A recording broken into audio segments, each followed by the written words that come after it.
సమస్త మహిమ ఘనత ప్రభావాలు యేసుకే చెల్లునుగాక. మన ప్రభువును రక్షకుడైన యేసుక్రీస్తు నామములో మీ అందరికన్నా ప్రత్యేకమైన వందనాలు. దేవుడు మన కుటుంబాలని దీవించి ఆశీర్వదించునుగాక. దేవుని సన్నిధిని అనుభవిస్తూ కుటుంబాలతో కలిసి వెళ్ళి దేవుని సన్నిధిలో ఆరాధించాలని సిద్ధపడుతున్న ప్రతి కుటుంబాన్ని దేవుడు దీవించి ఆశీర్వదించునుగాక. ప్రతిరోజు ఒక దైవికమైన వర్తమానం మనం వింటున్నాం. అనేక మంది కుటుంబాలు బలపడుతున్నాయి. ఆయా విషయాల్లో చాలామంది బలం పొందుకుంటున్నారు. అనేకమైన వర్తమానాలు వింటున్నాం, బలం పొందుకుంటున్నాం. దేవుని సన్నిధిలో నిలబడి ఆశీర్వాదాల కోసం ఎదురు చూస్తున్నాం. అటు ఆశీర్వాదాలు దేవుడు మెండుగా ప్రతి కుటుంబానికి దయచేయునుగాక. May God bless you. అలాగే ఈ రాత్రి ఒక విషయాన్ని మనం జ్ఞాపకం చేసుకుందాం.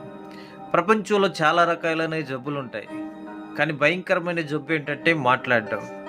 ఈ మాటలు ఒక మనిషిని బలహీనపరుస్తాయి, ఈ మాటలు ఒక మనిషిని బలపరుస్తాయి, ఒక మనిషిని కృంగదీస్తాయి, ఒక మనిషిని దుఃఖంలోనికి నెట్టివేస్తాయి. ఈ మాటల ద్వారా చాలామంది హీనస్థితిలో పిలువబడుతున్న వారు ఉన్నారు. ఉన్నతమైన స్థితికి మాటల ద్వారా పైకొచ్చిన వారు మనకు కనపడుతూనే ఉంటారు. చాలా విషయాల్లో ఈ మాటలు చాలా భయంకరమైన. ప్రసంగి భక్తుడు ఒక మాట బైబిల్ గ్రంథంలో రాశాడండి. ఆ మాట చూద్దామా?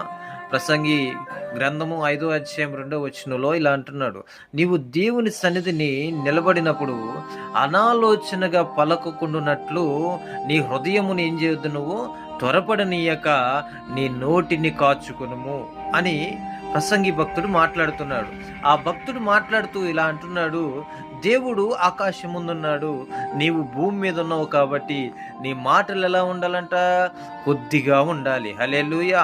దేవుని సన్నిధిలో నిలబడుతున్న నీవు, దేవుని కుటుంబంలో, దేవుని సన్నిధిలో కుటుంబంతో కలిసి ఆరాధించే కుటుంబంగా పిలువబడుతున్న నీ జీవితంలో ఎప్పుడైనా అనాలోచనగా మాట్లాడుతున్నావా? సేవకుల్ని మాట్లాడుతున్నావా? సంఘం వాళ్ళని మాట్లాడుతున్నావా? విశ్వాసులను మాట్లాడుతున్నావా? ఎవరైనా భయంకరమైన పరిస్థితుల్లో వారు కనబడినప్పుడు మనకు నచ్చినట్లు మనం మాట్లాడుతున్నామా? దేవుడు అంటున్నాడు, దేవుని సన్నిధిలో నిలబడుతున్న నీవు అనాలోచనగా మాట్లాడకుండా నీ హృదయమును త్వరపడనివ్వక నీ నోటిని కాచుకో. సేవకులు, విశ్వాసులు, సంఘము ఇవన్నీ కూడా దేవుని చేత ఏర్పాటు చేయబడ్డాయండి. వాటిని విమర్శించడానికి, వాటిని మాట్లాడడానికి, ఆత్మ విమర్శన చేసుకుంటే అసలు అధికారం లేని వ్యక్తులం మనం.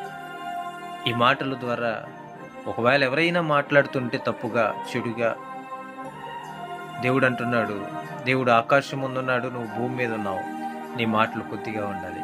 తీర్పు తీర్చేవాడు పైన ఉన్నాడు. తీర్పు తీర్చేయడానికి అధికారం లేని వ్యక్తులం మనం.